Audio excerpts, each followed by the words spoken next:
Et à ce moment-là, je présente cette liste donc au ministère de l'Éducation qui s'adresse au ministère de l'Intégration et qui me donne l'autorisation donc d'ouvrir un cursus en 1 an et demi, 2 ans maximum, pour avoir en fait cette Teudat Torah qui est reconnue par l'État d'Israël, par le ministère de l'Éducation.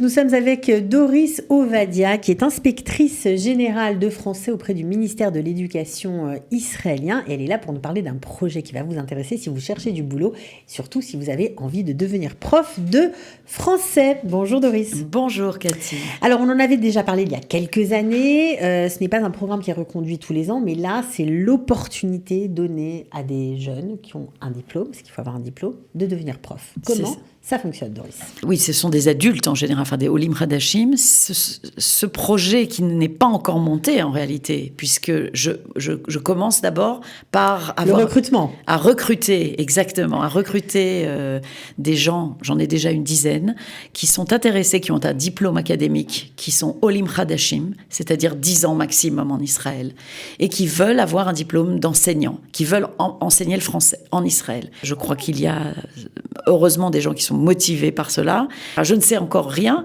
mais moi je commence déjà par recruter les gens qui sont intéressés, les futurs. D'ailleurs, c'est comme ça que s'appelait mon groupe WhatsApp, les futurs professeurs.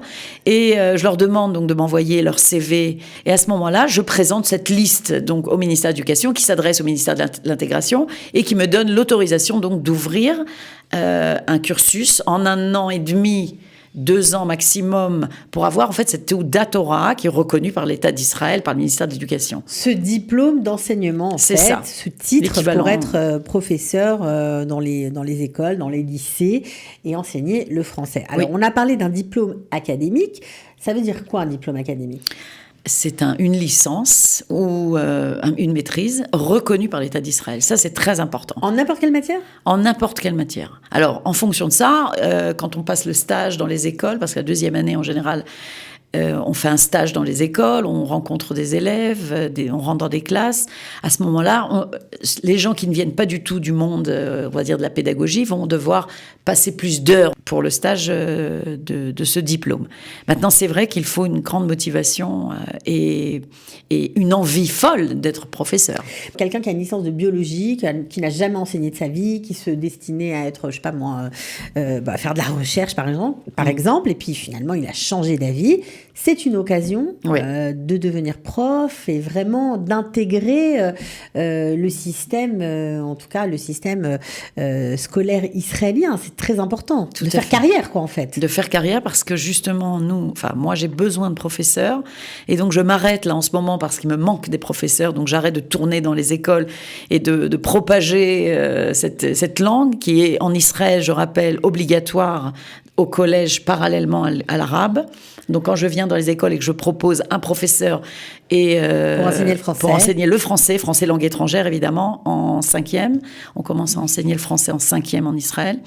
Donc, mais là je me suis arrêtée parce que j'ai plus de profs. D'accord, donc cette formation. Donc j'ai vraiment besoin de profs. On a entendu, donc j'espère que vraiment vous aussi vous allez être entendu parce que c'est franchement une occasion de trouver un super job.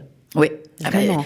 C'est un super job parce que le corps enseignant, je veux dire, nous sommes vraiment une communauté de profs de français en Israël exceptionnelle. On peut voir dans les congrès qu'on organise 2 jours à Zichron, ou tout ce qu'on fait.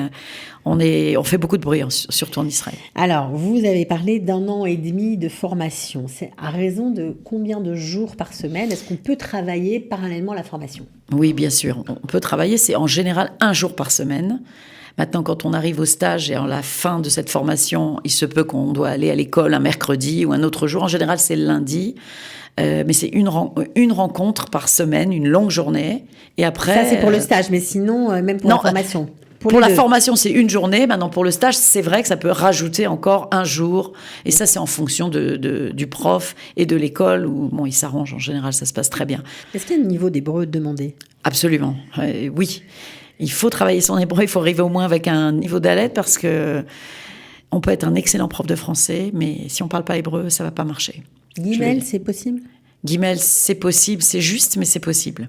D'accord. En fait, il faut vraiment Travailler son hébreu, c'est très important. Alors, et certains ont envie d'être profs, mais craignent un peu la réputation des élèves israéliens. C'est vrai qu'ils ont une réputation d'être très agités. Ah bon? Ben oui. Pourquoi en France, ils sont plus calmes? Oui, aussi, mais je sais parfois, pas. ça peut Je pose être vraiment la question. un frein pour embraser cette très belle profession. Est-ce qu'il y a des outils que vous allez leur enseigner pendant cette formation? Enfin, je crois que dans le monde entier, aujourd'hui, le système scolaire est un peu, on va dire... n'avance pas suffisamment, mais c'est pas forcément à cause de l'inspectorat ou du ministère. Aussi, on parle du cadre de la classe, qui est encore une salle fermée avec des chaises. On enseigne dans le cadre de cette formation, par exemple, la pédagogie différenciée, faire travailler beaucoup plus les enfants par groupe, leur faire monter des projets. L'enseignement par projet pour les intéresser. On organise énormément de délégations au lycée. On fait des échanges d'élèves. Enfin, on fait beaucoup de concours aussi. On organise beaucoup de concours. Donc ça éveille l'envie de nos apprenants d'apprendre le français. Ça attire les apprenants. Et puis les liens qu'ils ont avec les profs. Parce que quand on fait des activités qui sont un peu hors de la classe, extrascolaires ou hors de la classe, on crée des liens, comme dit Saint-Exupéry. C'est certain. Donc, on comprend que vous enseignez la méthodologie, la didactique, beaucoup de matières. Oui, on enseigne la discipline. On peut enseigner pendant 10 ans et arriver devant une classe et on va dire, se faire mal. Il faut beaucoup d'expérience, ça prend du temps. On a tous commencé avec un patience quand même. Il faut beaucoup de patience, il faut beaucoup d'amour pour ce métier. Il faut aimer ce qu'on fait. Parce que si on fait ça parce que... Ah oui, tout d'abord, il faut aimer les enfants. Oui, et si on fait ça parce qu'on pense aux vacances, etc., non, c'est pas la peine. C'est pas bon. C'est vraiment, vraiment une vocation d'être prof. Bon, alors si on veut... Mais c'est une passion. Moi, c'est une passion, on vous entend. Alors, si on veut s'inscrire, on fait comment? Il faut tout simplement m'envoyer par mail votre CV. Et moi, je regarde, je vous parlerai, etc. Il faut me dire sur le CV si vous avez reconnu vos diplômes, parce que souvent on m'envoie un CV en français, mais je ne sais pas si ce sont des diplômes reconnus par l'État d'Israël.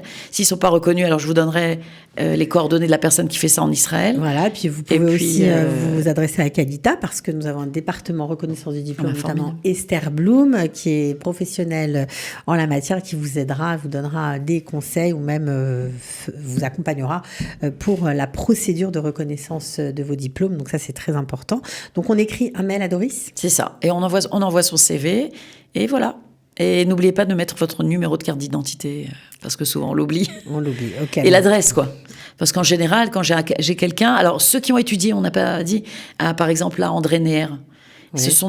C'est un CAPES, en fait, qui est reconnu par l'État d'Israël. Donc, eux, je peux tout de suite les placer. Donc, il n'y a pas besoin de formation. Et je cherche des profs. Et vous cherchez des profs. Bon, donc, allez-y. Ok, alors dorisov@education.gov.il, ça c'est le mail pour vous faire connaître et dire tout simplement que vous êtes intéressé par cette formation. En tout cas, je sais qu'il y a 25 places. Vous avez déjà 10 candidats. C'est ça. Il reste une quinzaine de places. J'aimerais, oui.